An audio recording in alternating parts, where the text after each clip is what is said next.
Waouh! Gloire à Dieu.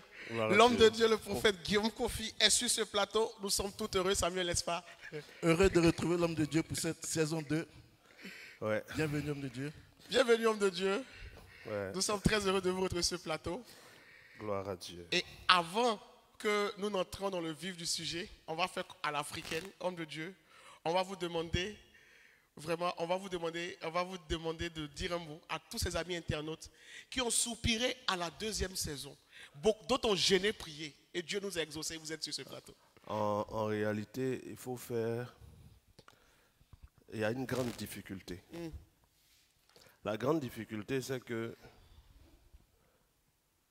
le monde, c'est-à-dire nous les hommes, par rapport à Dieu et à la volonté de Dieu, on a un retard. Waouh.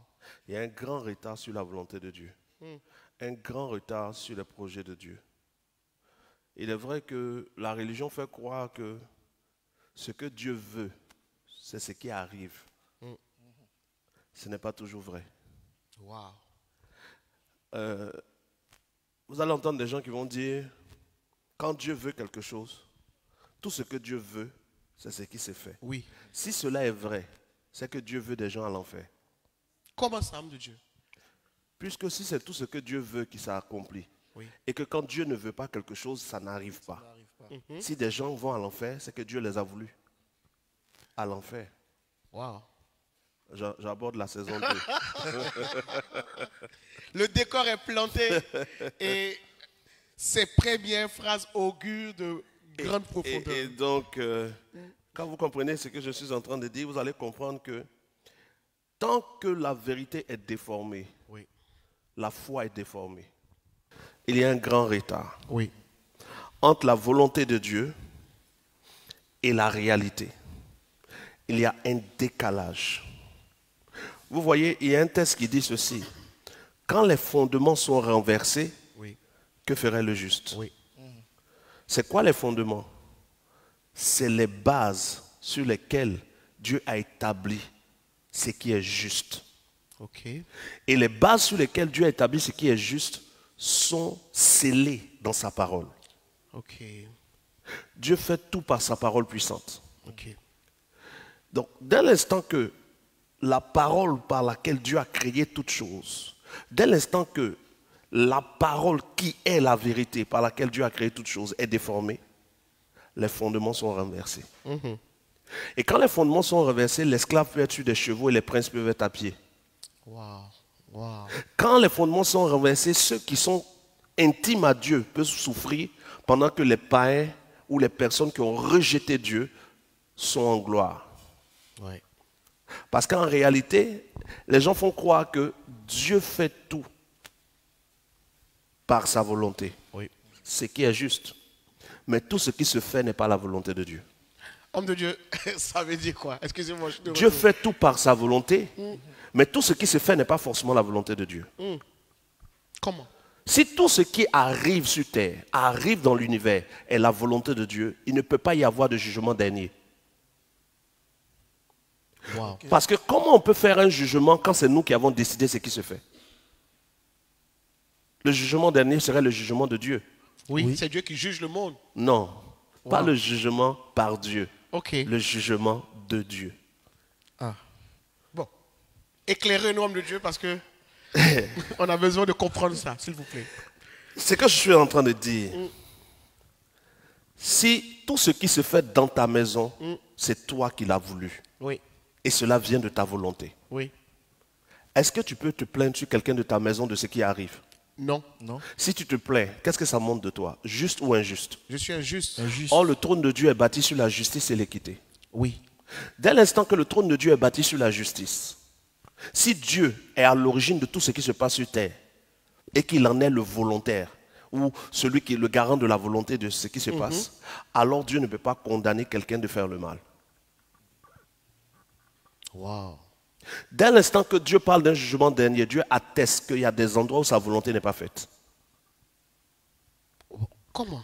Wow. Comment sa volonté n'est pas faite? Et homme de Dieu, là où sa volonté n'est pas faite, est-ce que vous êtes en train de dire qu'en dehors de la volonté de Dieu, il y a une autre volonté qui prime?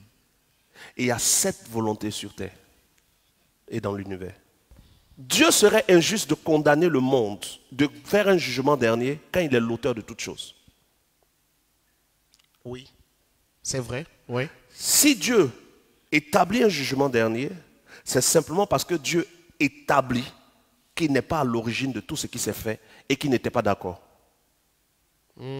Parce que si Dieu est d'accord sur toute chose, Dieu ne fait pas de jugement. Ok. Le fait qu'il y ait un jugement dernier montre que ce n'est pas la volonté de Dieu qui est faite constamment sur terre et dans l'univers. Si c'est sa volonté qui est faite constamment, alors Dieu ne peut pas condamner Lucifer, ne peut pas condamner les démons, parce qu'ils étaient aux cieux avec lui. Oui. Et ils ont désobéi depuis les cieux. S'ils ont désobéi depuis les cieux, que cela était du fait de sa volonté, parce qu'il voulait que le diable soit sur terre, alors Dieu ne peut pas établir un jugement dernier si des gens désobéissent. Mais en établissant le jugement dernier, Dieu montre sa justice du fait qu'il se détache des choix négatifs. Et donc vous allez voir certains textes dans la Bible, qui est un livre et non la parole de Dieu, bien que la Bible contienne des paroles de Dieu, des textes qui disent, moi l'Éternel, je suis celui qui produit le mal et le bien. Quand vous voyez ces textes dans votre Bible, allez chercher le mot hébreu. Vous allez vous rendre compte que mal n'est pas mauvais. C'est ce qui peut arriver comme éducatif pour quelqu'un. Parce qu'un père éduque son enfant. Ce qu'il fait à son enfant peut lui faire mal, mais c'est dans le but d'éduquer. Quand on parle du mal lié à Dieu, c'est dans le but d'éduquer. Quand on parle du mal des ténèbres, ça ne concerne pas Dieu. Waouh. Je ne sais pas si vous comprenez. Donc vous allez voir aussi un texte où il est écrit qu'un esprit mauvais venant de Dieu venait sur Saül. Oui. Oui. Et si vous lisez ça, vous allez vous mélanger parce que vous allez dire, mais donc pourquoi Dieu se plaint du mal? Puisque lui-même l'envoie un esprit mauvais. Un esprit mauvais venant de Dieu est une mauvaise traduction. La bonne traduction, c'est un esprit venant de Dieu qui a fait du mal à Saül. Ou qui va faire des choses à Saül que Saül ne va pas apprécier. Parce que selon Hébreux chapitre 12, tout enfant, lorsqu'il est corrigé par son père, n'est pas content. Il voit cela comme du mal. Oui. Mais nos parents nous ont corrigés pour peu de temps. Mais Dieu nous corrige en tant que père. Car si nous ne sommes pas corrigés par Dieu, nous sommes des fils illégitimes ou bâtards. Oui. Donc Saül étant du peuple de Dieu, Dieu envoie un ange qui n'est pas un ange mauvais ni un esprit méchant, mais qui est un esprit saint qui descend sur terre pour venir de la part de Dieu corriger Saül qui est en déraison. Et ce que l'ange va faire n'est pas chic pour Saül, puisque ça le tourmente. Et donc on traduit un esprit mauvais venant de Dieu. Non, ce n'est pas l'esprit qui est mauvais. Les actions sont considérées comme dures pour Saül. Mais en réalité, l'esprit est pur. Parce que Dieu ne s'associe pas au mal. Ok.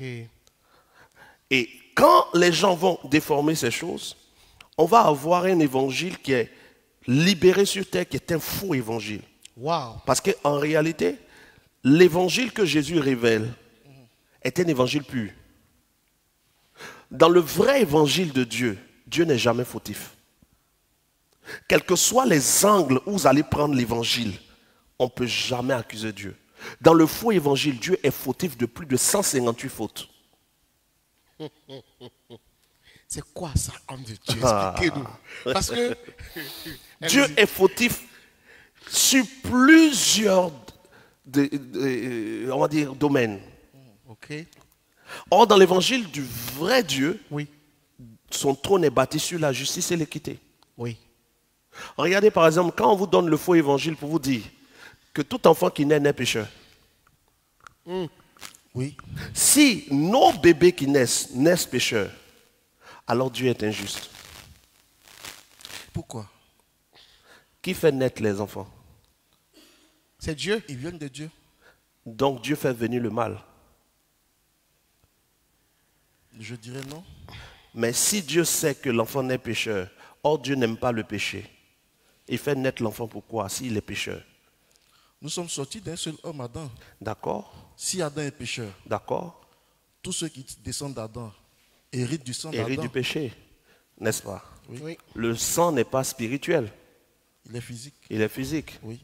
1 Corinthiens 15 dit que Jésus est le dernier Adam. Jésus est pécheur, Il n'a jamais commis de péché. mais il est le dernier Adam. Pourquoi pour Jésus on dit commis? Pour nous on dit né. Quelle est la différence, homme de Dieu? Pourquoi quand on parle de Jésus, on dit il n'a jamais commis? Mais pour nous, on dit nous sommes nés. Est-ce que le bébé a commis un péché? Non. Mais pourquoi pour le bébé, on dit qu'il est pécheur? Parce qu'en réalité, pourquoi tu utilises le mot commettre? Parce que tous les mots dans la Bible qui parlent de péché veulent dire acte de désobéissance volontaire. Aucunement un passage ou un mot grec ou hébreu ne veut dire nature de péché. Il n'y a pas de nature de péché. Il y a des actes de péché. Voilà pourquoi le jour du jugement, Dieu ne juge pas notre nature. Dieu va juger nos actes. Donc si Dieu fait naître des enfants avec une nature pécheresse, Dieu est l'auteur du péché sur terre. Mais homme de Dieu, s'il n'y a pas de nature de péché, pourquoi Jésus serait né sans rapport sexuel? Est-ce que le rapport sexuel fait naître l'esprit?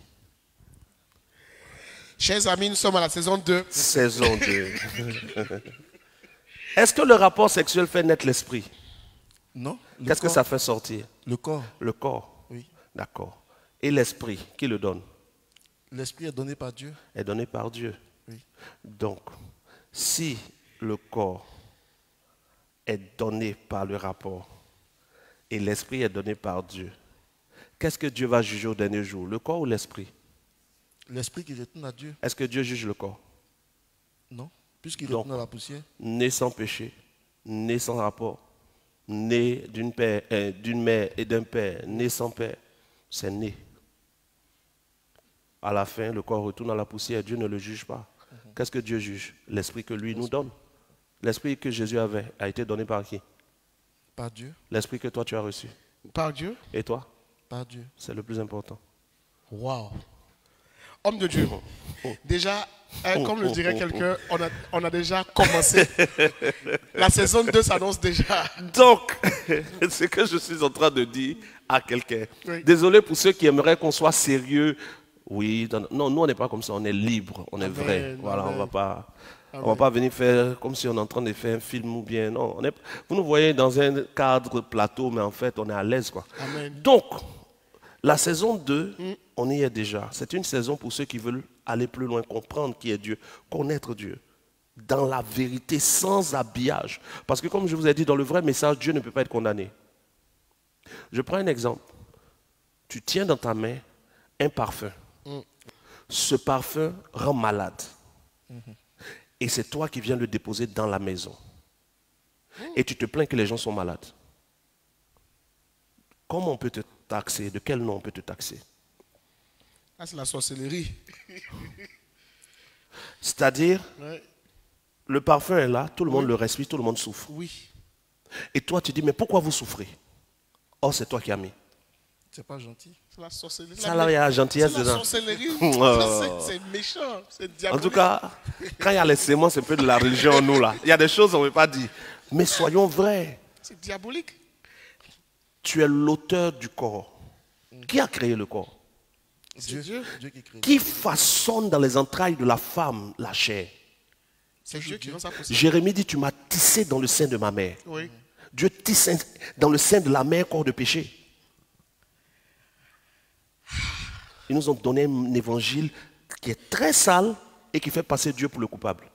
L'homme de Dieu, il a dit que rien n'arrive sans que Dieu ne l'ait permis. Non, si on vient sur ça, on va dévier. Déjà, D'accord. parlons du corps. Excusez-moi. Allez-y, s'il vous plaît, homme de Dieu. Dieu tisse dans les entrailles. Tu imagines Dieu en train de tisser. Il n'a pas besoin d'être là où la mère est. Mais de là où il est, son pouvoir ou sa puissance, c'est elle qui peut tisser. Yes. Et Dieu est en train de tisser dans les ventres des femmes des corps. Et il donne à ces corps l'esprit.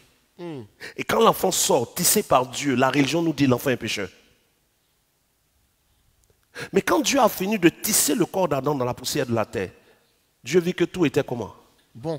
Bon et parfait. Yes. Dieu a-t-il changé? Non. Il tisse maintenant l'imparfait. Ah. Dieu tisse maintenant le péché. Non. D'accord. Si le corps est tissé par Dieu, est-ce que ce corps peut sortir pécheur? Dieu étant l'auteur. Impossible.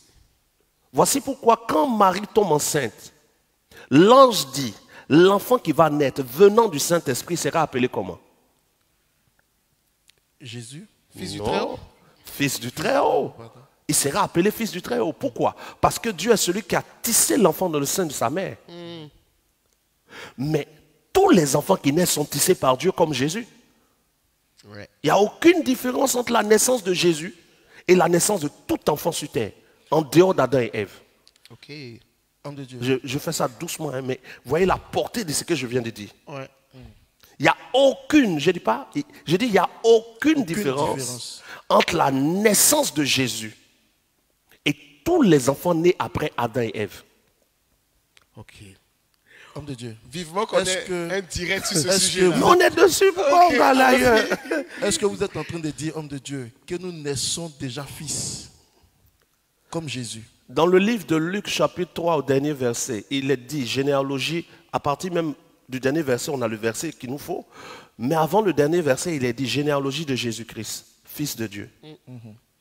Et quand on donne la généalogie de Jésus, on fait une généalogie ascendante, je pense. C'est-à-dire, on part de Jésus pour aller jusqu'à ses origines. Descendante ou ascendante? Descendante de Jésus à Adam. Ça, c'est ascendant, puisqu'ils sont avant lui. Ok, d'accord. Descendant, c'est après lui. Après lui. ok. Donc, ascendant. Ascendant, oui. Et quand on remonte, on tombe sur Adam. Ah oui, ascendant. Comment on peut faire la généalogie de Jésus et sortir sur Adam s'il n'y a pas de lien entre Adam et Jésus? Ça veut dire quoi? Bon, pour ceux qui suivent, si je parle trop vite, c'est rapide. Voilà. Quand on fait la généalogie de Jésus, on part de Jésus Oui. jusqu'à Adam. Ok. Oui. On ne fait pas la généalogie de quelqu'un s'il n'est pas lié de manière sanguine aux personnes qui sont dans sa généalogie. Oui ou non? Non, tu peux parler, c'est libre. Hein. Oui ou non? Oui. Donc, si on fait la généalogie, toi ta généalogie, Oui. qu'on monte jusqu'à tes ancêtres, qu'est-ce qui te lie à tes ancêtres? C'est le sang? Si on fait la généalogie de Jésus, tous ceux qu'on cite sont liés à lui par le sang. Oui. Si le sang est pécheur, Oh. Jésus devient quoi? Ils ont donné un évangile qui fait passer Jésus pour un pécheur, mais ils essaient de couvrir. Ensuite, quand on fait la généalogie de Jésus jusqu'à Adam, regardez le dernier verset. Adam est appelé quoi? Fils d'Enos, Fils de Nos, fils de Seth, fils de Seth, fils d'Adam, fils d'Adam. fils de Dieu. Adam est appelé fils de Dieu. Qui a baptisé Adam? Ah. La religion a raconté des bêtises et ils ont la haine contre moi parce que dans le cycle du plan de Dieu, Dieu fait venir des hommes sur terre à qui il donne la connaissance qui a manqué ou qui a été perdue. Et je fais partie de ces personnes. Donc quand je commence à expliquer certaines choses qui ont manqué à d'autres, ou que d'autres ont su mais ils ont eu peur de dire, ils se sentent attaqués. Quand Jésus prêchait, on dit, se sentant attaqués dans leur conscience, ils voulaient le tuer. Oui. Qu'est-ce que je dis de mal? En disant que Dieu ne produit pas de mauvaises choses, c'est mauvais. Non. Mais des gens sont fâchés. Oui. Sinon, Adam est appelé fils de Dieu. Oui, dans le texte. Si Adam est appelé fils de Dieu, Abel est quoi? Fils de Dieu aussi. Mais tous ceux qui découlent d'Adam sont des fils de Dieu. Oui. Toute la terre est remplie de fils de Dieu. Maintenant, ces fils de Dieu-là, qu'est-ce que ça veut dire fils de Dieu? Ça veut dire issu de la volonté de Dieu d'emmener à l'existence. C'est-à-dire venu de Dieu qui a créé. Fils de Dieu prend le sens de créature ou création de Dieu. Maintenant, pourquoi on parle du salut et on parle de naître de nouveau? Parce que tous les fils de Dieu sont fils de Dieu de par le fait que Dieu les ait créés. Dieu nous a tous créés, on est tous considérés comme des fils de Dieu sur terre. Maintenant, chacun de nous doit entrer dans la dimension des fils. Il y a la nature de fils et il y a la dimension de fils. La dimension de fils implique l'obéissance à Dieu qui nous a créés et la soumission à Dieu. La nature de fils implique la naissance. Quand vous prenez Ecclésiaste chapitre 12, et que vous regardez à partir du verset 7 dans certaines versions ou à partir du verset 9. Il était dit, jusqu'à ce que la poussière retourne à la terre, comme elle est, Il a été tiré. d'où elle a été tirée, et que l'esprit retourne à qui? À Dieu. À Dieu qui l'a donné. À Dieu qui l'a donné. Ce qui implique que tout homme sur terre, devant rendre compte à Dieu, a reçu un esprit que Dieu lui a donné. Oui ou non? Oui. Or, l'esprit que Dieu donne n'est pas souillé. Dieu créa Adam à son image et Dieu souffla en Adam un souffle de vie Yes. et Adam devient une âme vivante ou un être vivant. Job dit, en réalité, en l'homme, c'est le souffle du Très-Haut qui est l'esprit. Notre esprit est le souffle de Dieu. Or, dans nos Bibles, souffle de Dieu est appelé Saint-Esprit. La question qui m'a été posée, c'est, est-ce que je veux dire que tous les hommes sont des fils de Dieu? Oui. Oui. Parce que Adam, le premier homme, a été créé fils de Dieu. Maintenant, Adam a été créé fils de Dieu. Son corps est tiré de la terre, mais son esprit vient de Dieu. C'est l'esprit en Adam qui est fils, qui est appelé fils de Dieu, pas le corps. Le corps est l'enveloppe du fils. Ok. Votre corps est une enveloppe.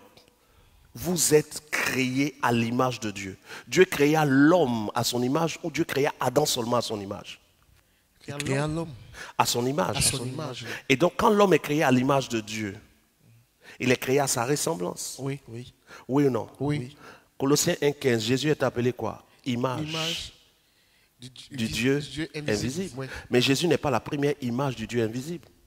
Puisque dans Genèse chapitre 1, verset 26 à 27, Dieu crée l'homme aussi à son image. Waouh. Donc Adam est à l'image de Dieu. Ouais. Jésus est à l'image de Dieu. Ouais. Adam est à l'image de Dieu. Et Jésus est à l'image d'Adam. Oui. Jésus est le dernier Adam. Oui. Et si Adam est à l'image de Dieu, Jésus est à l'image de Dieu. Oui. Jésus est le dernier Adam.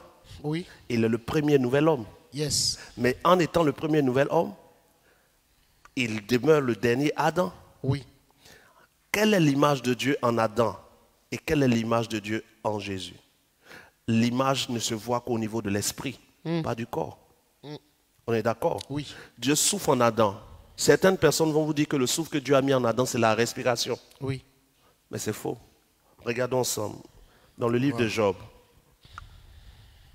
Job 27, verset 3. Parce qu'en l'homme, il y a deux souffles de Dieu. Il y a le souffle de la respiration et il y a le souffle qui est l'esprit. Ok.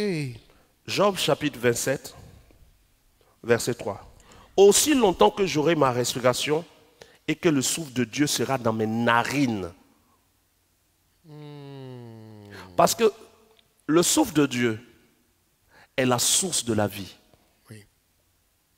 Le souffle de Dieu est l'oxygène et le vent qui se promènent sur terre. Ok. Ok. Oui, quand le vent avec lequel vous vous soufflez est une dimension du souffle de Dieu. Ok. Et donc quand l'homme tire l'air, c'est le souffle de Dieu qui rentre dans ses narines. Ok. Job chapitre 27, verset 3. Aussi longtemps que j'aurai ma respiration et que le souffle de Dieu sera dans mes narines. Ok. Voici pourquoi il est dit qu'en Dieu on a tous la vie. Parce que ce que nous respirons pour vivre là, c'est en Dieu. Dieu. Ok. C'est le souffle de Dieu. Et ensuite, quand nous venons à Job 32, verset 8, il est écrit, mais en réalité, dans l'homme, c'est l'esprit, le souffle du Tout-Puissant qui donne l'intelligence. L'esprit de l'homme est le souffle du Tout-Puissant. Donc tout homme qui a un esprit a le souffle du Tout-Puissant. Donc l'esprit de Dieu dans une dimension en tout homme existe. Ok. Maintenant, nous naissons donc de la terre, tissée dans les entrailles de notre mère par Dieu, Oui. et du souffle du Très-Haut qui nous donne l'esprit Ok. en plus de la respiration. Ok. Quand nous naissons, nous avons le choix entre le bien et le mal. Oui. Jésus est né comme nous, à la différence de l'auteur de la fécondation. Certains textes disent que Joseph n'a pas couché avec Marie. D'autres textes disent que Joseph a couché avec Marie. Ça ne sera pas le point aujourd'hui. On est dans la saison 2, on aura le temps. Mais quoi qu'il en soit, le corps de Jésus n'est pas différent du corps que nous tous nous avons eu. Amen. Car Dieu a condamné le péché dans la chair en faisant naître Jésus dans un corps semblable au corps de péché. Ça veut dire quoi cette phrase, s'il vous plaît? Ça veut dire que le corps que Marie a mis au monde est semblable à notre corps, à nous. Ce n'est pas un corps différent.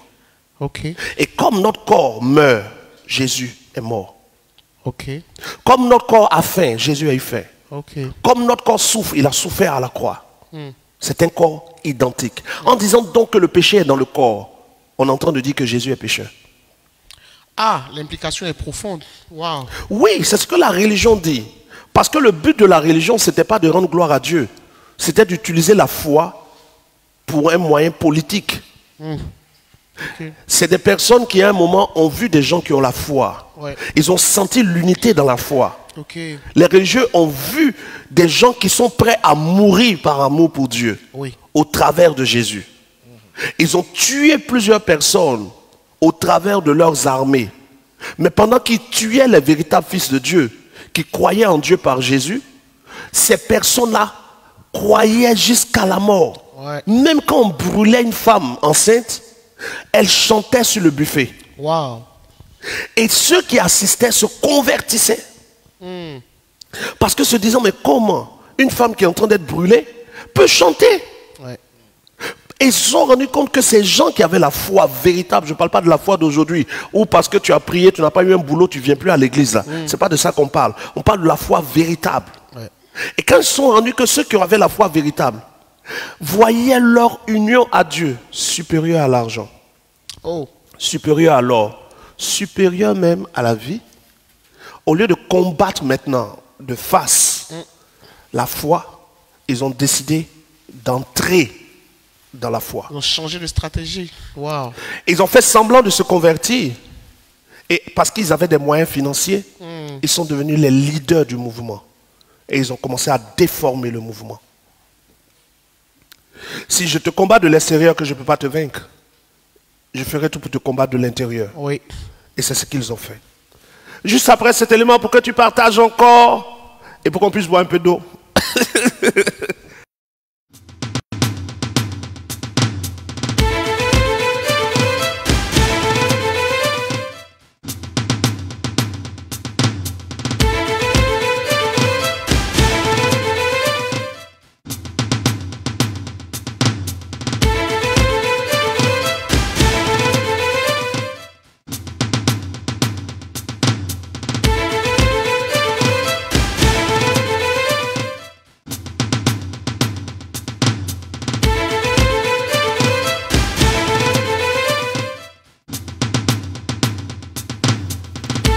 Et donc, ils sont rentrés, puisqu'ils n'arrivaient pas à combattre réellement le règne de Dieu, ils sont rentrés de l'intérieur, ils sont devenus une force à l'intérieur et ils ont commencé à changer les choses.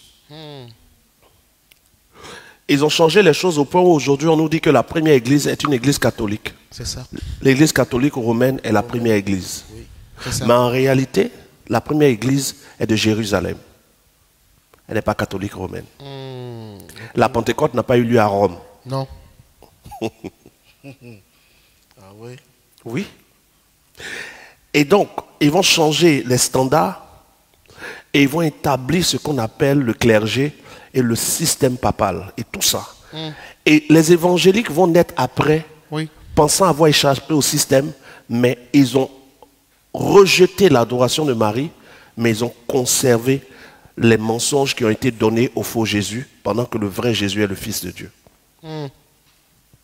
Donc, quand on parle de, est-ce qu'on est vraiment, les hommes sont quoi? Tous les hommes sont des fils de Dieu. Tous les hommes. Du nord au sud, de l'est à l'ouest, blanc, noir, tout être humain né selon le processus de naissance que Dieu a établi, ont l'Esprit de Dieu, dans une forme de l'Esprit de Dieu.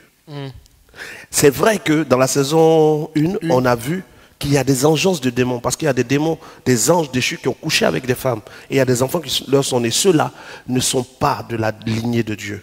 L'esprit qu'ils ont n'est pas l'Esprit de Dieu. Mais pour ceux qui sont réellement nés de la lignée de Dieu, on a tous l'Esprit de Dieu. Maintenant, c'est l'Esprit de Dieu en chaque homme qui fait qu'on parle de éternité. Ok. Voici pourquoi tout homme peut mourir du corps, mais l'esprit est éternel. Ok. Et c'est parce que l'esprit est éternel qu'on parle du jugement dernier et qu'on dit que des gens vont être éternellement à l'enfer ou dans la guéhenne. Comment quelqu'un qui n'est pas éternel peut être jugé pour être éternellement dans la guéhenne? La valeur de l'éternité est liée au fait qu'on est tous fils de Dieu, ayant reçu de lui l'éternité. Ok. Wow. Est-ce que de façon indirecte, vous êtes en train de dire que ce qui s'est passé en Éden n'a pas eu d'impact sur l'humanité? Qu'est-ce qui s'est passé en Éden qui ne se passe pas encore aujourd'hui? Adam a péché, c'est ce qui nous a été enseigné. Ma question est très très profonde. Je dis, qu'est-ce qui s'est passé en Éden qui ne se passe pas aujourd'hui? À bien réfléchir, ça se répète encore aujourd'hui. Il ne t'arrive pas de pécher? Si. Et toi? Évidemment. D'accord.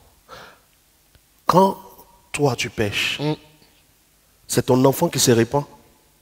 Non. Ça c'est l'évangile? Non. Qui se répand? C'est moi-même. Pourquoi?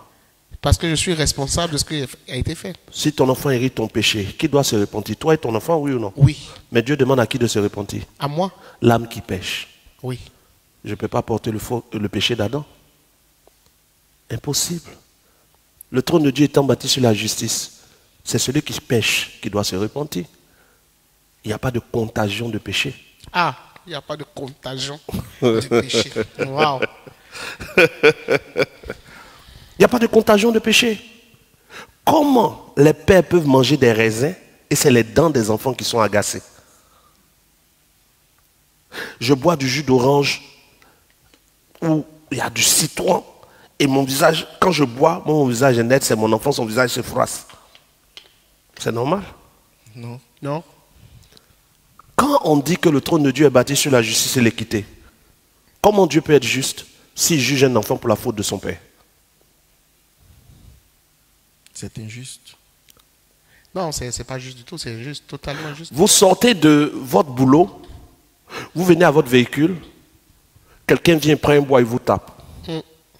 On lui demande pourquoi il vous tape. Et dit, quand il était au primaire, avec ton papa l'a frappé. Ah, C'est normal? c'est pas normal. C'est de la C'est la folie. folie. Ouais. Dieu n'est pas fou. Le péché d'Adam, c'est le péché d'Adam, ce n'est pas le péché du monde. Wow. Le péché d'Adam est le péché Péché d'Adam. d'Adam, ouais. Ce n'est pas le péché du monde. Maintenant, les gens vous diront, mais pourquoi Dieu dit je punis la faute des pères sur les fils jusqu'à la 4e génération de ceux qui me haïssent.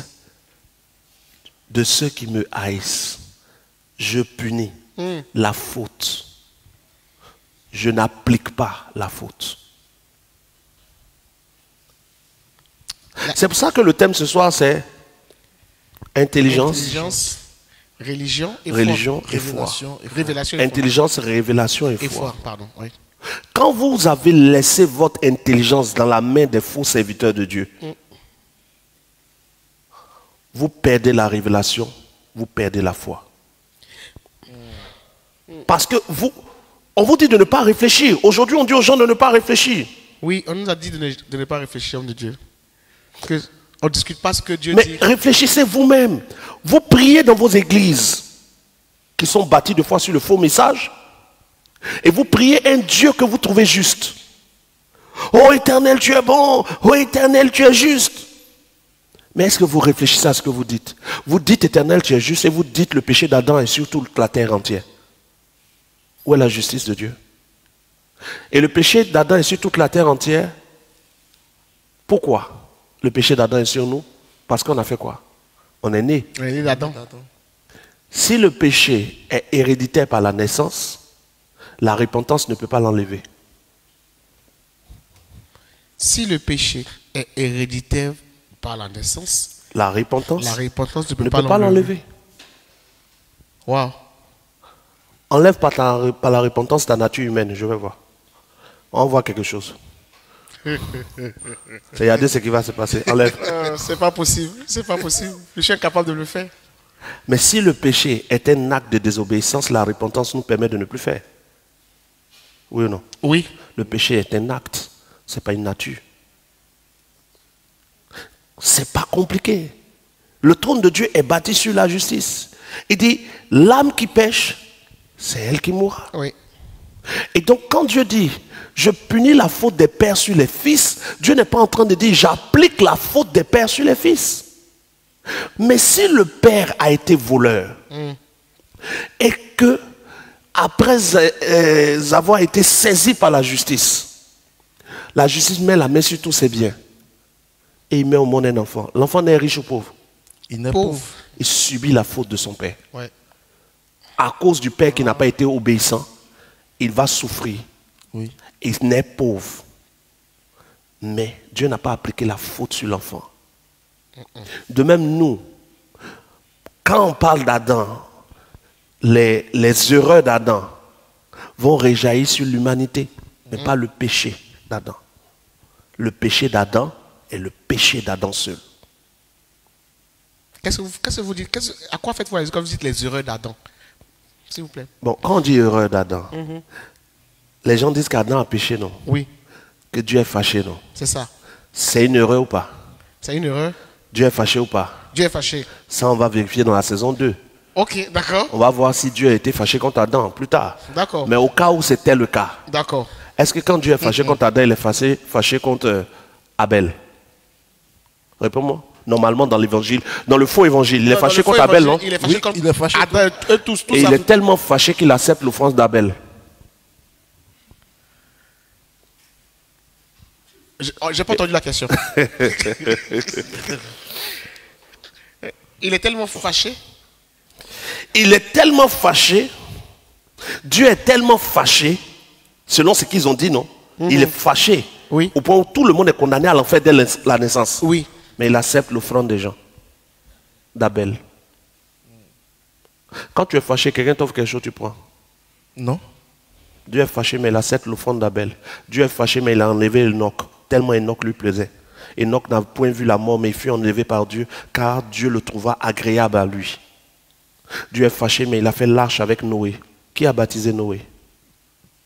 Où sont les passages de la repentance de Noé? Quel est l'animal qui a été tué pour que Noé soit pur? Il n'y en a pas. Et l'animal pour que Abel soit pur? Et l'animal pour que Caïn soit pur? Parce que Caïn n'était pas souillé à la base. Lorsque l'ange se révèle à Caïn, il dit à Caïn, le péché est tapis à ta porte. Il ne dit pas le péché est en toi. Comment pour Caïn le péché est à la porte? Pour nous, nos enfants, le péché est en eux. Ça ne vous dit rien? Oh. Mais homme de Dieu, comment un tel... Oh, excusez-moi, excusez mon choc. Quand vous vous rendez compte de ce que je dis, vous allez comprendre pourquoi j'ai affirmé que dans le faux évangile, Dieu peut avoir 118 chefs d'accusation. Oui. Mais dans le vrai, Dieu n'a aucune accusation. Parce qu'en réalité, Dieu ne fait pas naître des hommes pécheurs.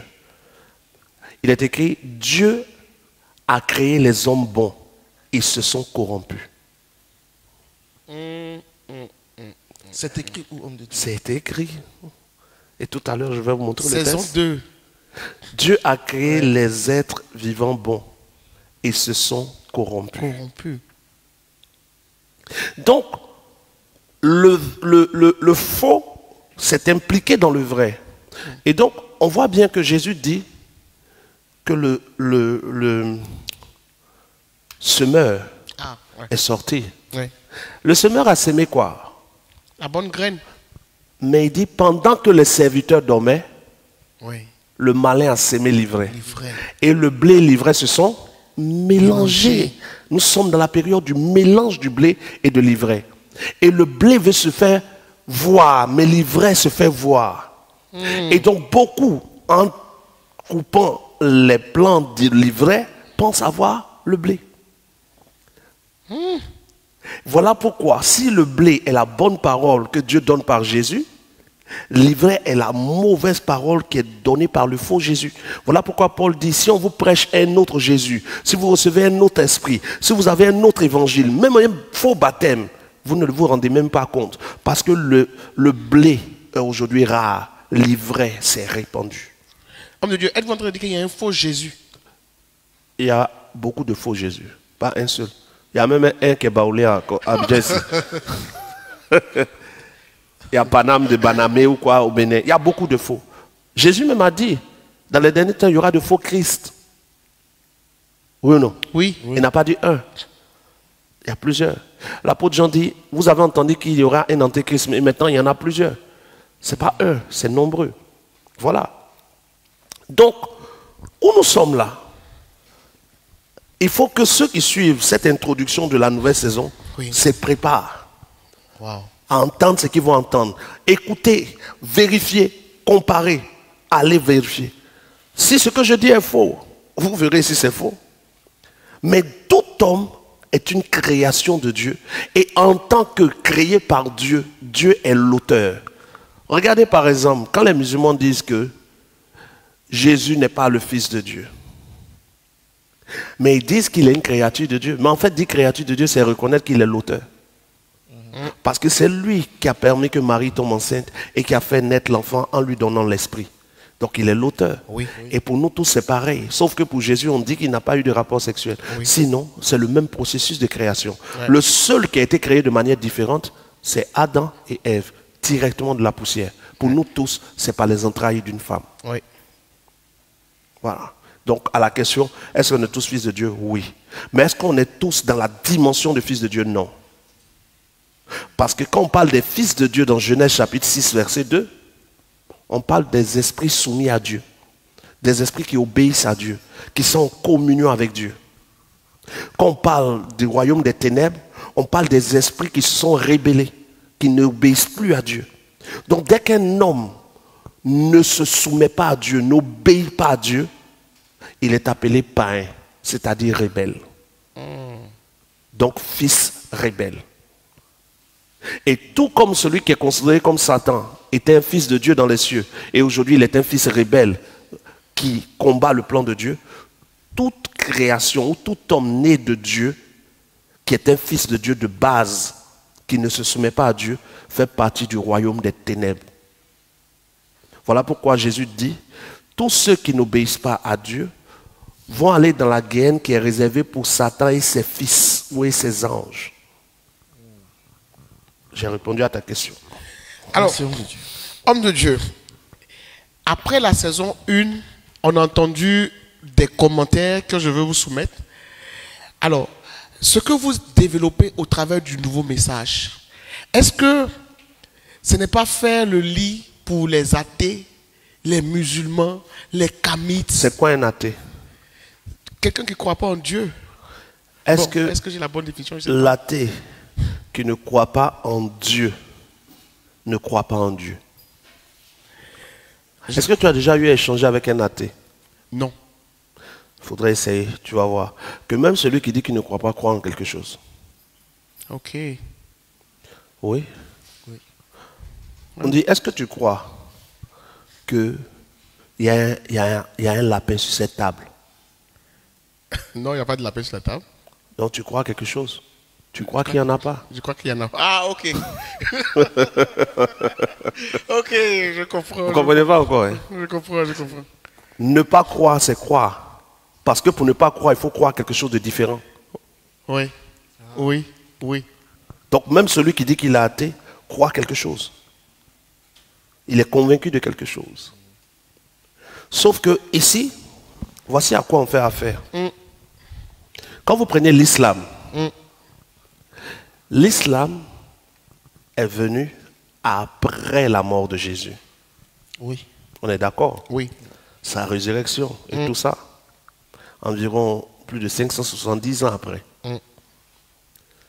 Quand vous prenez le christianisme, il est venu après la mort de Moïse. Le christianisme, vous avez dit. Oui. Ok. Est-ce que le christianisme existait au temps de Moïse? Non. Non.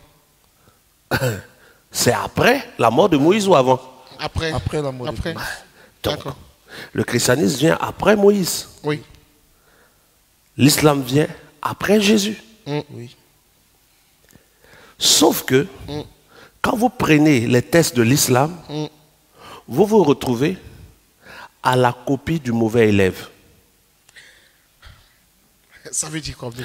Ça veut dire que si moi je suis un mauvais élève, qu'on est dans un devoir et que tu triches sur moi, tu copies ce que j'avais. C'est ça. Et s'il y a des erreurs dedans, Ça devient mes erreurs. ça devient tes erreurs. Obligatoire. Donc l'islam, quand l'islam arrive avec un prophète qui dit qu'il a été envoyé pour confirmer les livres qui l'ont précédé. On est d'accord? Oui. Oui. Donc lui, il est venu confirmer la Torah et l'évangile qui l'ont précédé. Et si les gens doutent de ce qu'il dit, que les personnes se réfèrent à la Torah et à l'évangile. Ok. Ok. Le cautionnement donc de l'islam se trouve où? Dans l'islam ou hors de l'islam? Hors de l'islam. Hors de l'islam. Hors de l'islam. Hors de l'islam, le cautionnement de l'islam se trouve dans la Torah et dans l'évangile, qui sont venus avant l'islam. Et le Coran confirme que la Torah vient de Dieu et l'évangile a été donné vraiment à Jésus. Tout musulman qui suit là ne peut pas dire que ce que je dis est faux. Maintenant, quand on décide de prendre les écrits du Coran et de le comparer à la Torah pour essayer de prouver l'authenticité de ce que Muhammad a dit, ou on prend le Coran pour essayer de le comparer à l'authenticité de ce que Jésus a dit, ça ne colle pas. Qu'est-ce que donc l'islam maintenant, ou certains musulmans, parce que ce n'est pas tous les musulmans qui font ça, qu'est-ce que certains musulmans vont dire? La Torah et l'évangile ont été déformés. Oui. Sauf que le problème ici, c'est que si la Torah et l'évangile ont été déformés, quel est le Dieu qui a donné la révélation à Muhammad? Vous ne comprenez pas encore? J'essaie de comprendre. Aidez-nous à comprendre, s'il vous plaît, de Dieu. C'est celui qui a certainement déformé. C'est celui qui a Non. donné. C'est celui qui a donné la. Non. Allez-y, excusez-nous. Le Coran est censé venir du véritable Dieu. Oui. Et personne d'entre nous n'a le droit de dire que c'est le faux Dieu. C'est leur foi. Oui. C'est eux qui le croient. Ok. On respecte la foi des autres, Ok. mais on peut réfléchir. Ok. Et la réflexion vient de Dieu. Ok. Si donc, je mets bien le si donc Allah du Coran est le vrai Dieu, il doit avoir les attributs du vrai Dieu. Ok. Et les attributs du vrai Dieu sont l'omniscience, l'omnipotence et l'omniprésence. C'est ça. Il sait tout, il peut tout, il est partout. Il est donc infaillible. Il n'est pas faillible. Oui. Si tel est le cas, 571 ans environ au 6e siècle, entre le 6e et le 7e siècle, qu'un prophète vienne dire qu'il reçoit des paroles du véritable Dieu, qui confirme les paroles qui ont précédé avant lui, les livres qui sont venus avant lui, la Torah et l'Évangile. Et que si on veut vérifier que le Coran, si les gens remettent en cause ce que ce prophète dit, qu'ils aillent vérifier si ce qu'il a dit n'est pas vrai dans les livres avant lui. Ok. Dès qu'il dit ça, si on cherche dans ces livres, qu'on dit que ces livres ont été déformés, alors celui qui a parlé ne savait pas qu'on ne trouverait plus les livres. Ah, ok. Ok. Est-ce qu'il y a l'audience de la vérité ce soir? Wow. Parce que si tu me dis, prophète Guillaume Kofi, ce que tu es en train de dire, si les gens disent que c'est faux, dis-leur d'aller vérifier dans la Torah et dans l'Évangile. Ça veut dire que tu as vu d'avance que quel que soit le nombre d'années, on peut vérifier. On a un musulman qui a écrit un commentaire qui dit « Je suis musulman et je comprends très bien ce que vous dites. Le problème est que les gens ne connaissent pas vraiment leur religion. » Voilà. Donc, si Allah dit de vérifier dans l'évangile de la Torah, ça veut dire que Allah l'omniscient, selon le Coran, Allah est appelé l'omniscient, a su des milliers d'années d'avance que quelles que soient les années qui arrivent, jusqu'à ce que lui, Allah, fasse la fin du monde, il y aura toujours la possibilité de confirmer dans la Torah et dans l'évangile ce qu'il a dit à Muhammad. Ok. Donc si aujourd'hui on veut confirmer en prenant le Coran que les musulmans disent que la Torah est déformée, l'évangile a été trafiqué, et on leur dit, bon, où est la vraie Torah, où est le vrai évangile, ils disent ils ne savent pas. Donc pourquoi Allah a dit de vérifier là-bas? Ça met cette religion en suspens.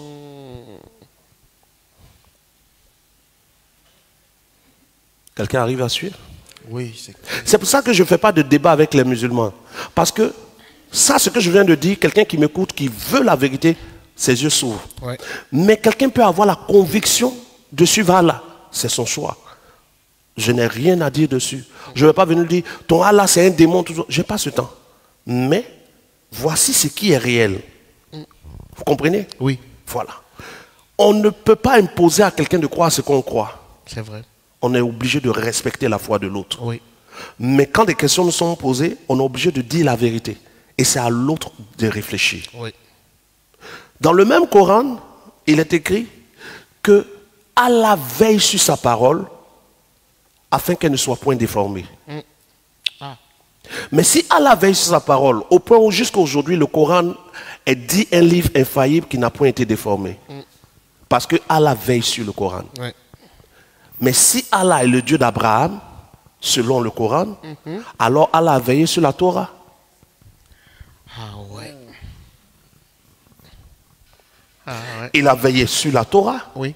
Et si Allah est le Dieu de Issa, selon le Coran, alors Allah a veillé sur l'Injil ou l'Évangile. Donc Allah veille sur ses livres. Oui. Et comme Allah sait qu'il est puissant pour veiller sur ses livres, il peut dire aux gens qui ne croient pas au Coran, regardez dans les autres livres que j'ai gardés. Oui. Ah ouais. c'est clair, ça. Donc, si les musulmans nous disent que la Torah a été déformée, l'évangile a été déformé, Ils sont en train de remettre en cause. et ils remettent en cause, ils sont en train de juste dire que notre Coran ne peut plus être justifié. Waouh. Parce que la justification du Coran passe par la Torah et l'Injil. Quelqu'un ferait une analyse de bas niveau, ce que je vais faire de bas niveau. Que les musulmans qui suivent ne pensent pas que je veux les rabaisser. Si vous pointez sur une fiche de présence Ok. et on prend la fiche de présence, votre nom n'y est pas. On vous demande, vous dites que vous avez pointé, qu'on peut vérifier sur la fiche. On vérifie sur la fiche, votre nom n'y est pas, vous dites que la fiche a été trafiquée. Qui on va croire? On va considérer ce qui est sur la fiche ou ce que vous dites. C'est que sur la fiche de présence. Ouais. Ce qui est dans la Torah est comme sur une fiche. Ce qui est dans l'évangile est comme sur une fiche, c'est écrit sur du papier. Ouais. Le Coran aussi a été écrit. Ouais. Le Coran dit que là-bas ça justifie. On regarde là-bas, ce n'est pas les mêmes choses. Dans la Torah, il est dit certaines choses. Dans l'évangile, il est dit certaines choses. Il est dit dans l'évangile que Jésus-Christ est mort et ressuscité. Certains musulmans disent que Jésus n'est pas mort. Comment un même auteur, Allah, peut avoir deux livres différents? Et si l'un des livres doit être faux, ce serait lequel? Celui qui est Le livre rédigé pendant que Jésus était vivant, par ceux qui ont vécu à lui, ou le livre venu de quelqu'un qui a été seul dans une grotte ou dans un lieu. Selon qu'il est écrit que le témoignage de quelqu'un est reçu par la déposition de 2 ou 3 témoins. Ouais. Muhammad était seul. Waouh. Jésus était sur la montagne de la transfiguration avec 3 personnes. Oui. On prend qui? Donc on a ce problème de religion. Cette réflexion est vraiment profonde. Non. Allez-y, On s'il a vous plaît. vraiment ce problème de réflexion qui doit. Voilà pourquoi je dis à ceux qui se disent chrétiens ou qui se disent disciples de Jésus d'arrêter les débats avec les musulmans, mais de parler sur le problème de fond. sur l'amour de Dieu, le salut, les origines des tests. Et qui confirme qui? Parce que dès l'instant que beaucoup de chrétiens sont en train de passer du temps, Allah c'est Oubal, Allah c'est le diable, c'est inutile. Vous ne pouvez pas dénigrer la religion de quelqu'un et espérer qu'il vous suive. Ouais. Vous ne pouvez pas me dire que c'est bête et puis me dire viens on marche ensemble. Toi tu veux marcher un mouton bien. C'est 6 moutons. Pourquoi tu veux qu'il te suive? Voilà. Donc, le Coran a besoin de la Torah. De la Torah et de l'évangile. Ou de Christ, ou de l'évangile de Jésus. Amen. Maintenant, les chrétiens ou les religieux ont besoin des juifs. Vous voyez le problème des religions? Là, je viens de parler du problème de l'islam. Là, maintenant, je parle du problème de la chrétienté. Les juifs viennent avant le christianisme, oui ou non? Évidemment, oui. Les tests que Jésus est venu confirmer sont quels tests? C'est le test de la Torah des juifs. De même que Mohammed dit qu'il est venu confirmer les tests avant lui, Jésus dit qu'il est venu confirmer ce qui a été dit avant lui. Oui. Dans le livre de Luc chapitre 24, Jésus dit, je suis venu confirmer toutes les paroles qui ont été dites de moi dans les psaumes, dans les prophètes et dans la loi. Oui ou non? Oui. Mais c'est ce que Mohammed aussi dit dans le Coran. Il est venu confirmer les livres qui ont précédé. Vous voyez comment l'histoire se ressemble là? Donc, juste après cet élément, il faut que tu partages. Hein, comme on est là, il n'y a même pas beaucoup de cœur. Il faut que tu partages. Hein, partage.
Voilà. Et donc, là, je suis en train de parler du problème des religions. C'est ça. Je précise que pour moi, Dieu n'est pas religieux. Ok. Parce que pour que Dieu soit religieux, il faut que la religion ait commencé avec Dieu. Oh. Wow. Or, Dieu existe avant la religion. Ouais. Voilà. Et donc, l'islam va avoir le problème de l'authentification par les tests. Et Mohammed va dire qu'il est venu pour confirmer les tests avant lui. On est d'accord. Oui. Maintenant, quand Jésus vient, il dit aussi qu'il est venu confirmer les tests avant lui. Mais il y a un sérieux problème aussi là. Ok. Parce que les tests avant Jésus annoncent le Messie d'Israël. Et les tests annoncent que ce Messie-là, qui va venir, est de la descendance de David. Oui. Donc Jésus doit être de la descendance de David.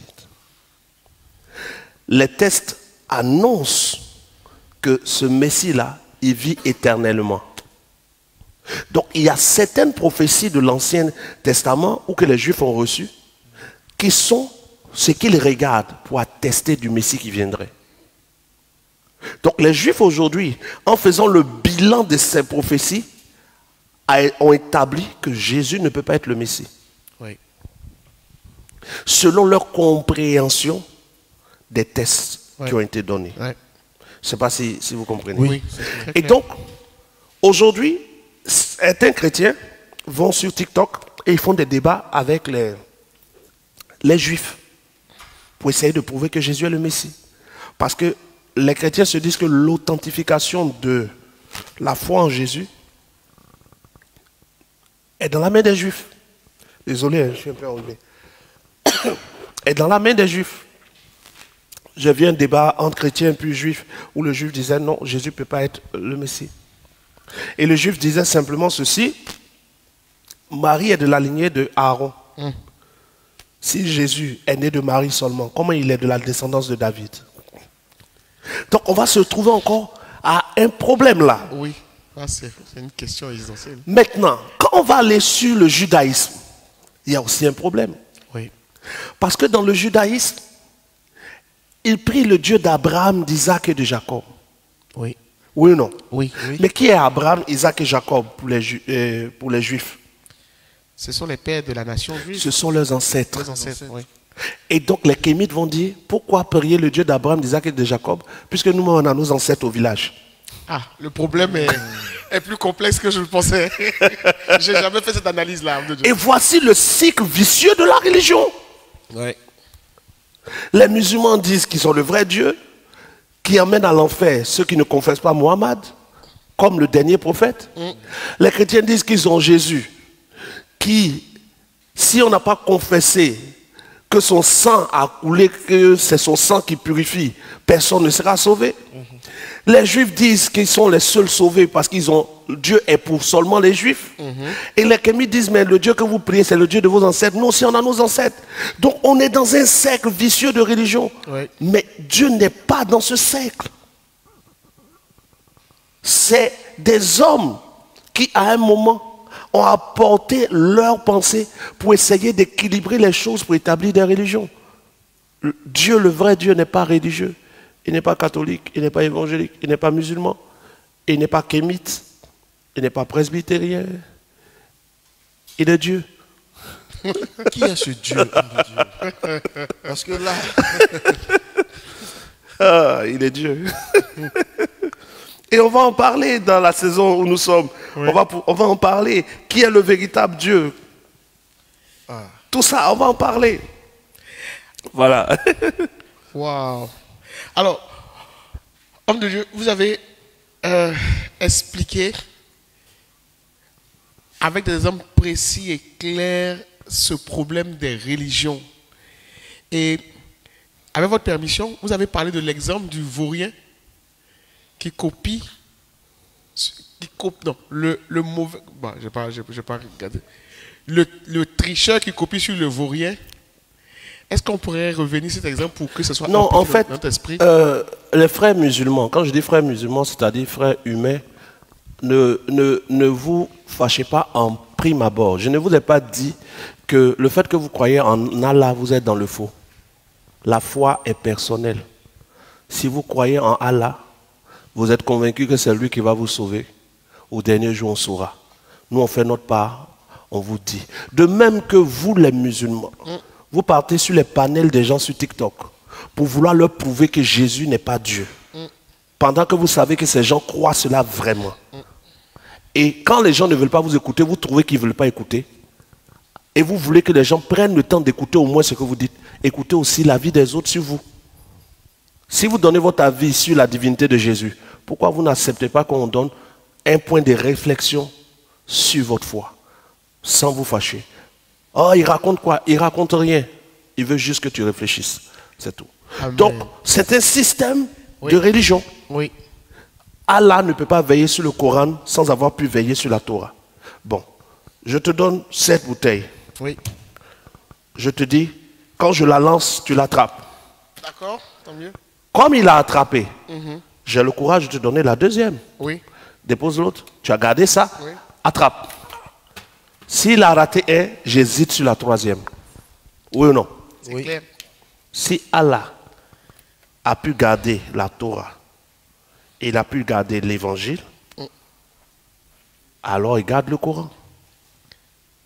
Mais le Coran n'est pas déformé selon vous. Mais les deux autres qu'il a envoyés sont déformés. Est-ce qu'il a pu les garder? Si c'est vrai. Non. S'il n'a pas pu garder les deux, qu'est-ce qui vous prouve que celui-ci est vrai? Puisque la garantie de la véracité se trouve C'est là. là.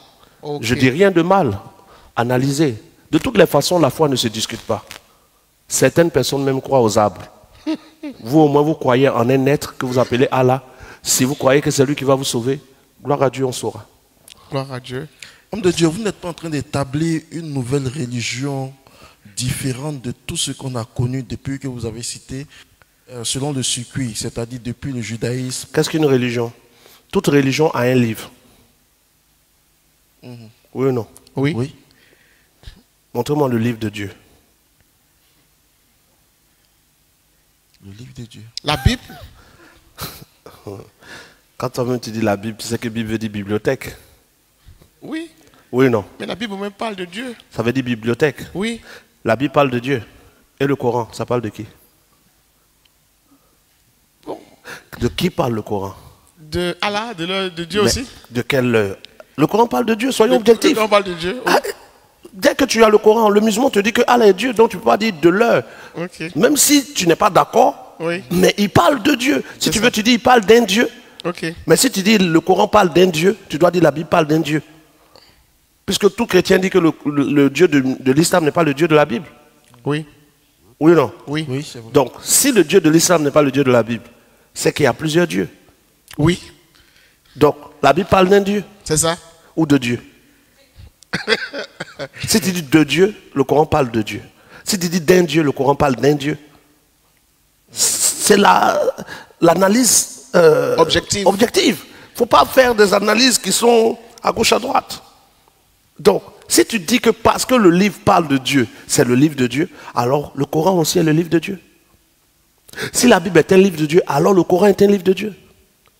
S'il n'y a pas de livre de Dieu, alors que chacun cherche à rencontrer Dieu puisqu'il est vivant. Mais comment on va le rencontrer, homme de Dieu? Voilà, on y vient. Ça sera dans cette saison Ça, 2. ce sera cette saison. Ça sera l'un des thèmes de cette saison 2. Qui est le véritable Dieu et comment rentrer en contact avec lui? Dites-moi, Ismaël est le point de départ de l'islam. Oui. Isaac, le point de départ du judaïsme et du christianisme. Évidemment. Oui ou non? Oui. Abraham, le point de départ de la foi. Oui. Oui ou non? Oui. Quel livre Abraham lisait? Aucun. Hein? Aucun livre. Entendu une voix? Mais pourtant, il était ami de Dieu. Oui. Et il est appelé le Père de la foi. C'est ça. Nous sommes sauvés par la foi. Oui. La foi vient de ce qu'on lit. Ce qu'on entend. Et ce qu'on entend vient de là. Parole de Dieu. Il n'y a pas de livre. Il n'y avait pas de livre. Cette saison, on va toucher à des points tellement objectifs que soit tu dis je m'en fous, soit tu avances dans la vérité. Juste après cet élément, on va aborder 2 thématiques.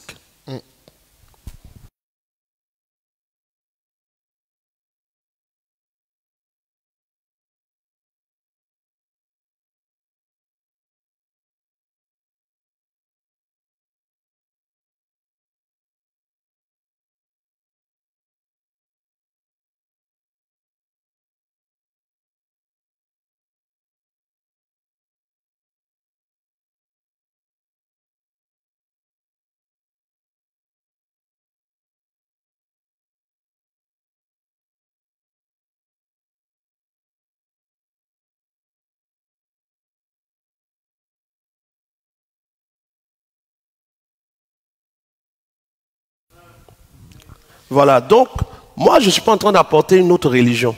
Ok. Non, j'ai aucune religion à apporter. Parce que, de base, tous les hommes sont unis à Dieu.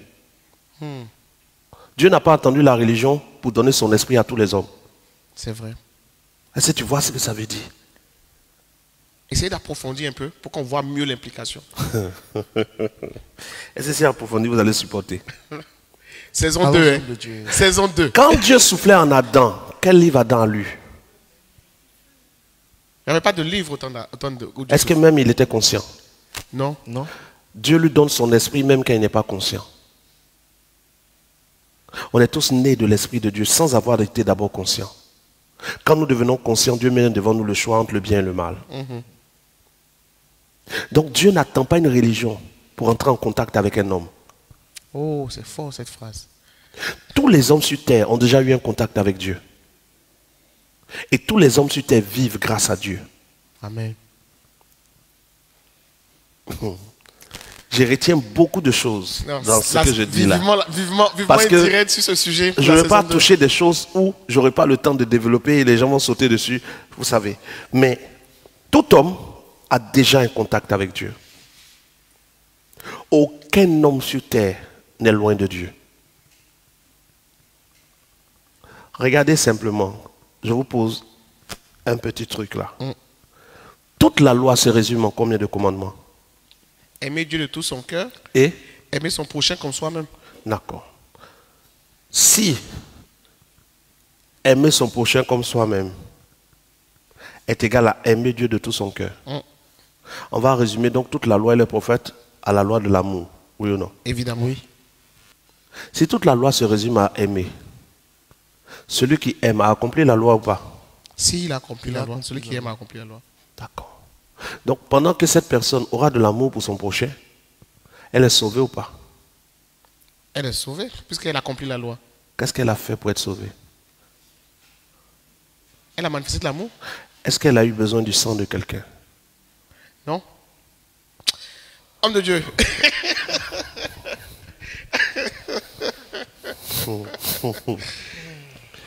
Et il y a des gens avant la naissance de Jésus qui sont morts. Oui. C'était ma question d'ailleurs. Je Oui vous ou la non? posais, oui. Donc tous ceux qui sont morts avant la naissance de Jésus sont à l'enfer. Non, S'ils sont à l'enfer, Dieu serait-il juste? non. Comment on peut condamner des gens d'être nés avant un sauveur? Reprenez votre question s'il vous plaît. Comment on peut condamner des gens? Comment on peut condamner des gens d'être nés après un sauveur? Ou avant un sauveur? Non, les deux. Ok, d'accord, Oh, excusez-moi. je choisis mes mots, je pèse mes mots. Ouais. Tu es nouveau peut-être. Comment on peut condamner des gens d'être nés après un sauveur? Ou d'être nés avant un sauveur? Parce que ce que beaucoup ne savent pas, Ouais. quand Jésus-Christ est né, il a vécu combien d'années? On nous a dit 33 ans. 33 ans. 33 ans. Prenez quelqu'un aujourd'hui, en 2024, qui vit 33 ans. Prenons même Arafat, Oh, ouais. qui a vécu 33 ans, ou d'autres personnes. Est-ce que la terre, dans plusieurs zones de la terre, on ne connaît pas Arafat? Si. Pourquoi on l'a connu dans plusieurs zones de la terre? À cause de la cause de ce communication, qu'il des faisait. médias, de sa À popularité. cause de la Communication, des médias, des médias, oui. des moyens de transport, Oui, qui lui ont permis d'aller dans des endroits très loin. oui, En 33 ans, Jésus ne pouvait pas être connu très loin. c'est vrai. Pourtant, la terre était déjà peuplée. Ah, oh mon Dieu.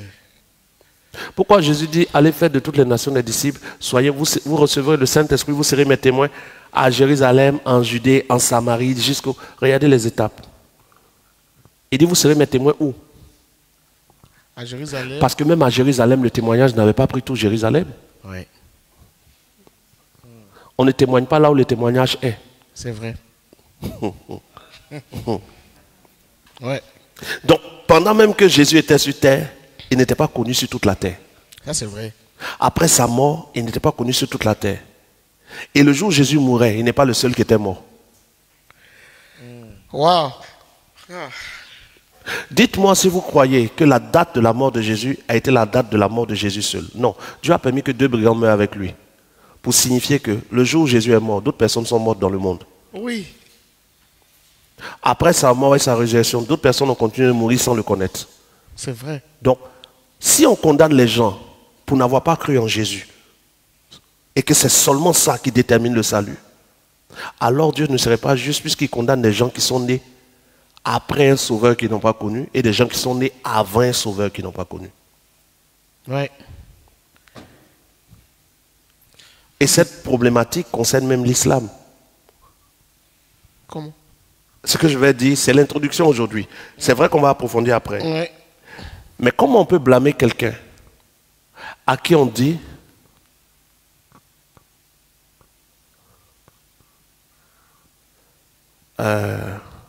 Woher comes du? Woher comes du? Je comprends pas. Il ne répond pas. Woher comes du? Je comprends pas moi non plus. Where are you come from? Ouais. Where? Benjaville. Pourquoi il a répondu? Parce que j'ai parlé dans un langage qu'il comprend. Oui. Quand Allah envoie un prophète qui parle arabe, comment il blâme les baoulés? Ah. Ah. Et si tous ceux qui doivent croire en Allah doivent apprendre l'arabe, comment on fait cette affaire-là? Donc, vous voyez qu'il y a des choses qu'il faut juste analyser pour vous rendre compte du piège des religions. Ouais. Je ne dis pas que ceux qui veulent croire n'ont pas le droit de croire. Mais le véritable Dieu est celui qui, à Babel, à la tour de Babel, a mélangé les langues. Waouh. S'il a mélangé les langues à la tour de Babel, qui veut apporter un message du salut, il apporte dans les langues de tous, pas dans une seule. Ça veut dire quoi? Expliquer. Parce que plus vous ouvrez les problématiques, plus... Non, je donne des brèches Oui. dont nous allons parler en profondeur. Ok. Ok. Ok. Regarde, quand Dieu rencontre Moïse, il lui parle en dioula, en malinké, en anglais, en allemand ou dans la langue de Moïse. Dans la langue de Moïse. Pourquoi il lui parle dans sa langue? Parce que c'est ce qu'il peut comprendre. Si Dieu prend le temps de parler, d'envoyer des anges pour parler à Moïse dans la langue de Moïse pour qu'il comprenne, Dieu ne peut pas sauver le monde sans nous parler dans notre langue.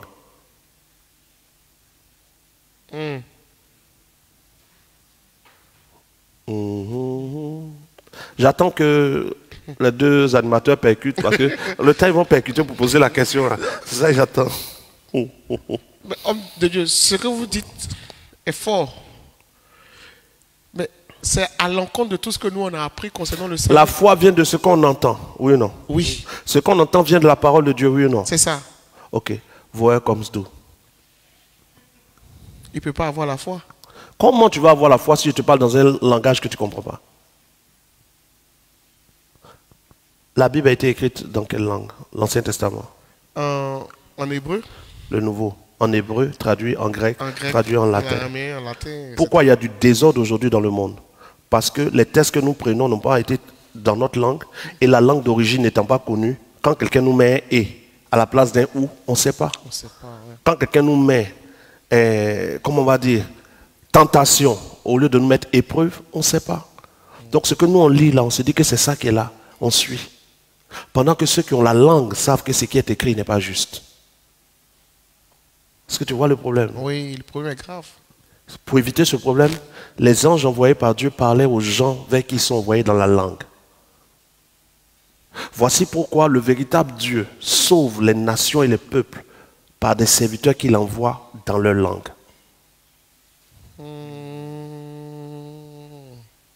On va arriver dessus. Waouh, Oh, oh. la saison 2. Chers amis internautes, c'est un avant-goût de ce que nous allons entendre durant la saison 2. Et je vous avoue que sur ce plateau et dans la salle, le choc est vraiment à un autre niveau. Vivement que Dieu nous aide. Ta voix même a changé. Oui. Comprenez donc ce que je suis en train de dire. Je ne peux pas avoir la foi si je n'ai pas le message. C'est vrai. Et si le message me vient dans un langage que je ne comprends pas, comment je fais pour avoir la foi? C'est impossible. L'apôtre Paul dans 1 Corinthiens 15 dit, si je viens vers vous et que je vous parle dans un langage que vous ne comprenez pas, je serai un barbare. Oui. Quand Dieu rencontre Moïse, il lui parle dans son langage. Oui. Quand Jésus apparaît à Paul sur le chemin de Damas, il dit l'ange qui lui apparaît lui a parlé en langage hébreu. Mais est-ce que vous pensez que si Dieu envoie un ange rencontrer une femme baoulée, il va lui parler en anglais? Impossible. Mais il va lui parler en baoulé. La foi donc est basée sur la rencontre avec Dieu et le type de message que Dieu donne. Waouh. Toutes les nations de la terre ont été visitées par Dieu, pas seulement Israël. Ok. Et chaque nation visitée par Dieu a reçu le message de Dieu. Et ce message de Dieu a été déroulé de façon progressive. Il y a eu la prise de contact avec les nations, il y a eu l'assise de la vérité, et il y a la révélation du mystère caché qui est Jésus. Donc toutes les nations ont progressé d'une révélation de Dieu, prise de contact, d'une pratique religieuse identique à la loi des Juifs et qui finalement doit aboutir vers la foi véritable dans le mystère caché de Dieu qui est Christ. Mais comme les autres peuples n'ont pas eu le contact avec l'Égypte pour avoir la base de l'écriture, les Juifs, eux, ils ont pu écrire. Voilà pourquoi on a les écrits. Mais beaucoup d'autres peuples n'ont pas écrit pendant qu'ils ont été en contact avec Dieu. Et quand vous allez lire, par exemple, le livre de Actes chapitre 17, vous allez vous rendre compte que c'est tellement bien dit. Regardons ensemble.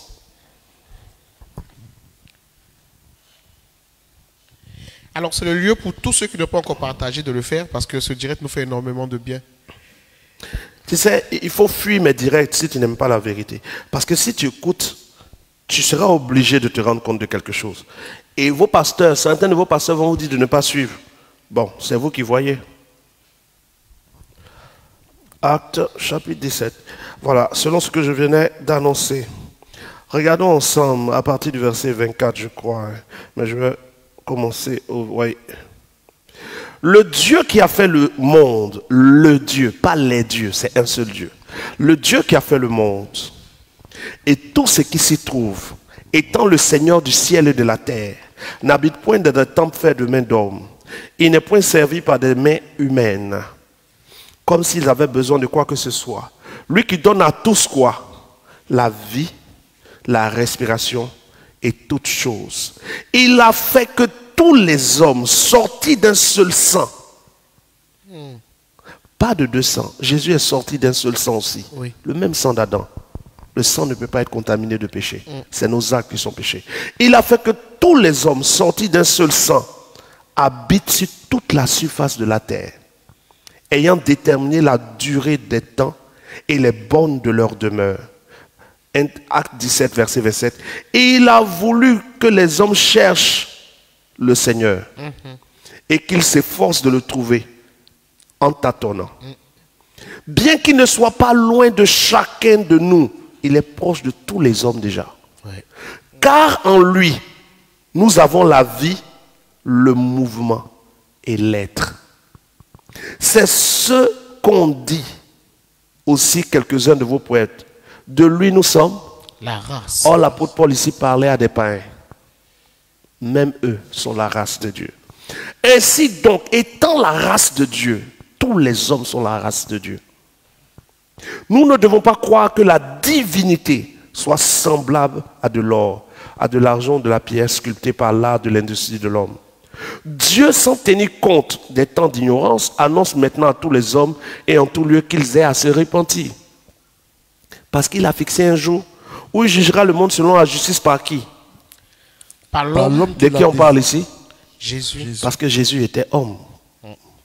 Par l'homme qu'il a désigné, ce dont il a donné à tous une preuve certaine en le ressuscitant des morts. Donc, tous les hommes sont de la race de qui? De Dieu. De la race de Dieu. Quelle est la race de Dieu? C'est l'esprit, Dieu esprit. C'est une race divine ou pas? C'est une race divine. Divine, oui. Voici pourquoi Jésus dit dans Jean chapitre 10, à partir du verset 30, si la parole adressée à des gens, la parole qui est adressée dit, j'ai dit vous êtes des dieux. Moi que le Père a envoyé, pourquoi vous êtes étonnés si je dis aussi que je suis fils de Dieu? Donc, tous les hommes ont reçu une race, celle de Dieu. Maintenant, cette race est reçue sans notre volonté. Et notre volonté nous détermine si nous vivons dans cette race ou non. Se soumettre à Dieu, devenir fils de Dieu, ou se soumettre à la parole que Dieu nous révèle, nous donne de vivre dans la race ou dans la dimension des fils. Désobéir volontairement à Dieu nous rend rebelles à Dieu. Ça, c'est l'évangile. Waouh. Maintenant, quelqu'un va dire, mais prophète, tu dis que si on ne comprend pas la langue, comment on peut nous juger? Oui. C'est pour cela que Dieu, celui que moi je sais est le vrai, qui ne peut pas être condamné, s'est arrangé pour faire quelque chose de simple. Toute la loi se résume en 2 commandements. Oui. Aimer son prochain. Et aimer Dieu. On dit, mais comment je peux savoir que j'aime mon prochain? C'est bien beau de dire ça, c'est résumé ça. Oui. Donc ce que Dieu a fait, selon Romains chapitre 2, il a gravé dans l'esprit de tous les hommes sa loi. Gravé, ça veut dire quoi? Ça veut dire que tout homme naît avec la loi de Dieu à l'intérieur de lui. Ok. De telle sorte que l'illettré ne peut pas mentir. Ah, je vous comprends. Mais homme de Dieu, si nous avons la loi de Dieu en nous, Oui. quelle est l'importance? Pourquoi Jésus serait venu? Justement, c'est dans la saison 2. Saison 2. Ah, Mais Saison comprends 2. déjà que Oui. Romains 2, regardons Romains 2. Wow. Romains 2. Romains chapitre Romains chapitre 2. À partir du verset 11, je fais la lecture. Car devant Dieu, il n'y a point de différence de personne. Tous ceux qui ont péché, quoi, sans la loi, périront aussi sans la loi. Et tous ceux qui ont péché avec la loi seront jugés par la loi. par la loi. Ce ne sont pas en effet ceux qui écoutent la loi qui sont justes devant Dieu. La foi vient de ce qu'on écoute. Ce n'est pas ceux qui écoutent qui sont justes. Mais ce sont ceux qui la mettent en pratique qui seront justifiés. Verset 14, Romains 2, 14. Quand les non-juifs qui n'ont point la loi font naturellement ce que prescrit la loi, ils sont eux qui n'ont point la loi telle qu'écrite par Moïse en hébreu, on ne comprend pas. Une loi pour eux-mêmes. Ils montrent, Romains 2, verset 15, que l'œuvre de la loi est écrite dans leur esprit. Leur conscience en rend témoignage et leurs pensées s'accusent ou se défendent tour à tour. C'est ce qui paraîtra au jour où, selon mon évangile, Dieu jugera par Jésus-Christ les actions secrètes des hommes. Donc le jugement dont parle Acte chapitre 17, Dieu a réservé un jour où il jugera le monde par Jésus. Ce jugement va passer par le fait que Dieu a veillé. Pas dans un livre écrit, qui doit se vérifier dans d'autres livres. Mais le véritable Dieu n'a pas eu besoin d'un livre. Il a écrit en chaque homme sa loi. Parce que l'esprit avec lequel nous naissons est l'esprit qui vient de lui. Et cet esprit a une ADN qui a de la loi de Dieu gravée. Et donc, même sans avoir lu un livre, chaque acte que tu poses, il y a un déclic en toi, il y a un sentiment, il y a une pensée, il y a une impression, il y a un état d'esprit que tu sens. Tu sais ce que tu fais. Tu n'as pas besoin d'un livre pour ça. Wow. Wow.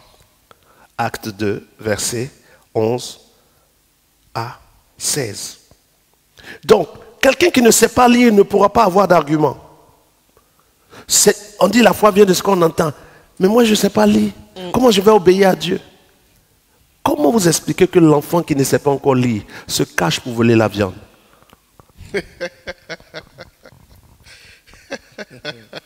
Qui lui a dit que le vol est mauvais? Sa conscience lui-même. C'est gravé dans l'esprit de tout homme. Dieu a gravé en chaque homme sa loi. Et ce qui fait que quelqu'un soit né après Jésus, que quelqu'un soit né avant Jésus, que quelqu'un même n'ait pas connu Jésus, ça n'évite pas que cette personne a été en face de la loi de Dieu pendant toute sa vie. Ok. Pourquoi le voleur vient la nuit quand on dort? Lui qui ne lit point la Bible. Ah, mais ce soir, saison 2. Hein? Lui qui ne lit point la Bible. Pourquoi pour aller aux toilettes, les gens se cachent? Qui leur a dit d'avoir honte? Dieu a déjà gravé en nous Oui. sa loi et la pensée de l'éternité.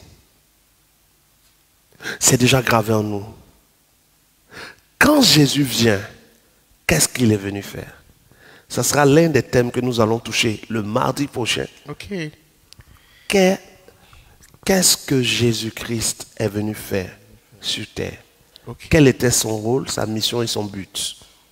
Quand vous allez entendre ce qui va être dit dessus, vous serez choqués. Je précise que dans cette saison 2, on va parler des lois pour avoir une vie de plus de 100 ans. Amen. Mais les gens ont tout caché. Bon, peut-être qu'ils ne savaient pas aussi. On nous a dit que c'est 120 ans. Non, 120 ans, c'est le temps entre la parole de l'Éternel et le déluge. Ce n'était pas pour dire que l'homme vivrait 120 ans, puisque même Noé, qui était là pendant le déluge, a vécu plus de 500 ans. Donc les gens ont dit, mais comment Dieu peut dire 120 ans et puis des gens ont dépassé? Non, Dieu dit 120 ans. Du jour où Dieu a parlé jusqu'au déluge, il s'est écoulé 120 ans. Et c'est 120 ans exactement que le déluge est venu. Mais des hommes ont vécu 800 ans, 600 ans. Oui. Pourquoi nous on vit 30 ans? Lui, le péché s'est accru. Ça n'a rien à voir avec le péché. Parce que Adam, même après la sortie du jardin d'Éden, il a vécu combien d'années? 900 ans. 900 ans, ouais. Si c'était le péché comme on pense qu'il tuait là, Le premier péché. dès qu'il a péché, il meurt. 900 ans. Cette saison est bonne pour ceux qui cherchent la vérité. Waouh, waouh, waouh, waouh. Amen. Alors nous revenons juste après ce coup d'élément. Le temps pour toi encore de partager. Voilà.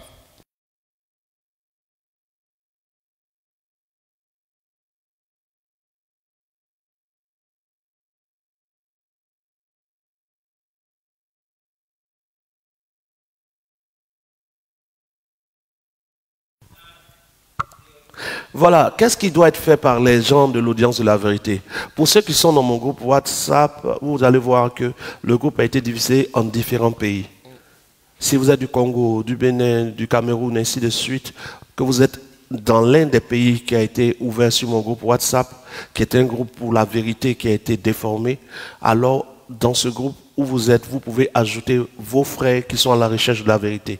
L'option ajouter des personnes est accessible. Ce n'est pas seulement les administrateurs, mais ajouter seulement des gens du pays où vous êtes, afin qu'ils puissent suivre le message. Et tout événement qu'il y aura dans votre pays et tout ça, vous serez les premiers à être informés.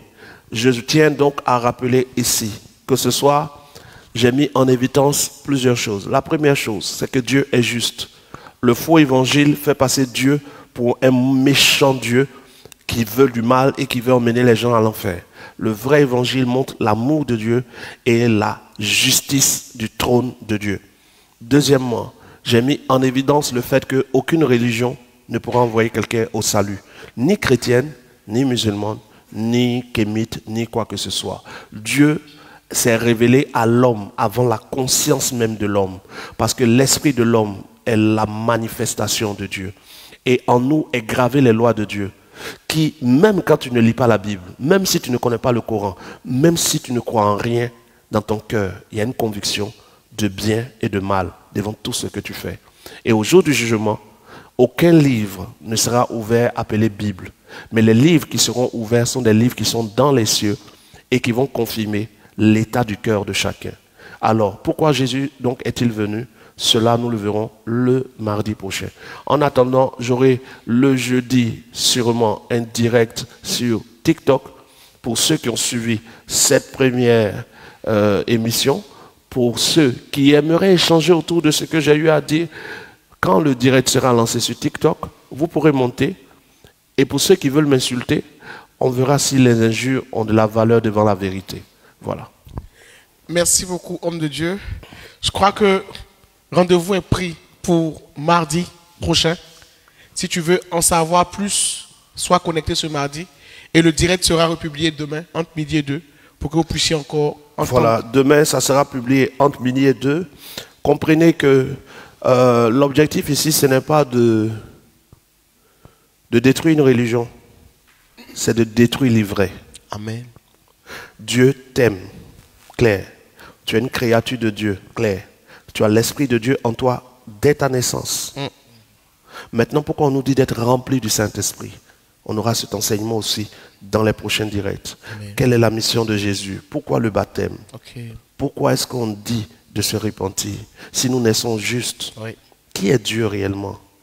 Oui. Regardez, l'évangile qui est donné fait croire que Dieu est un tuteur. Or, le tuteur nourrit ses enfants. Et quand les enfants sont rassasiés, le protégé mange. C'est ça. C'est ça.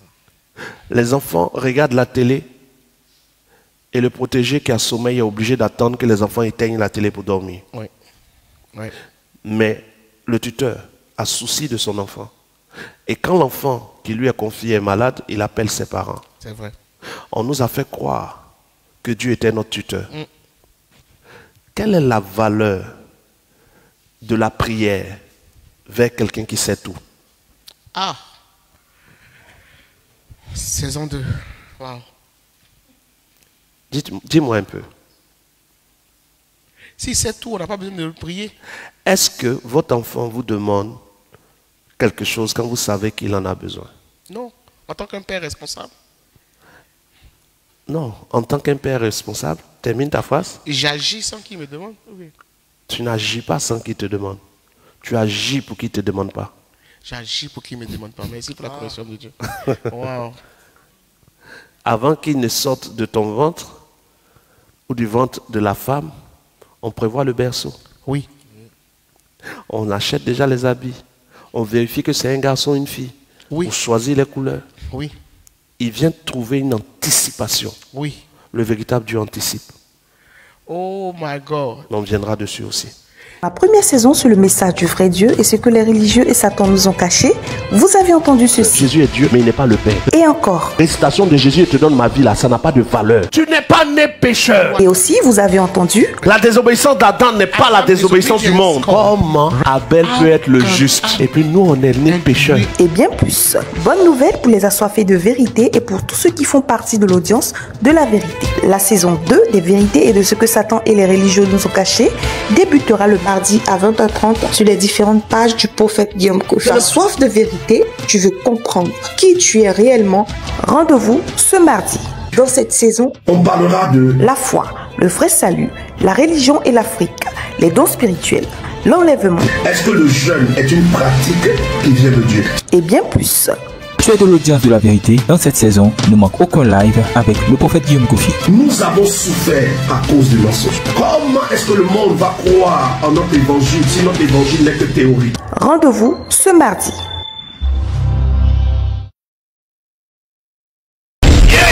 Pourquoi toi tu ne dois pas évoluer aussi? Pourquoi toi aussi tu ne dois pas travailler? Pourquoi toi tu ne dois pas être guéri? Pourquoi c'est les autres? Je dis, c'est que tu entreprends marche. Atmosphère de délivrance, de guérison avec le prophète Guillaume Kofi. Rendez-vous tous les dimanches à partir de 7h30 pour un culte extraordinaire. Face Arche, André Mahou, à 100 mètres du carrefour Mahou. Infoline 07 78 18 12 29. Pendant même que je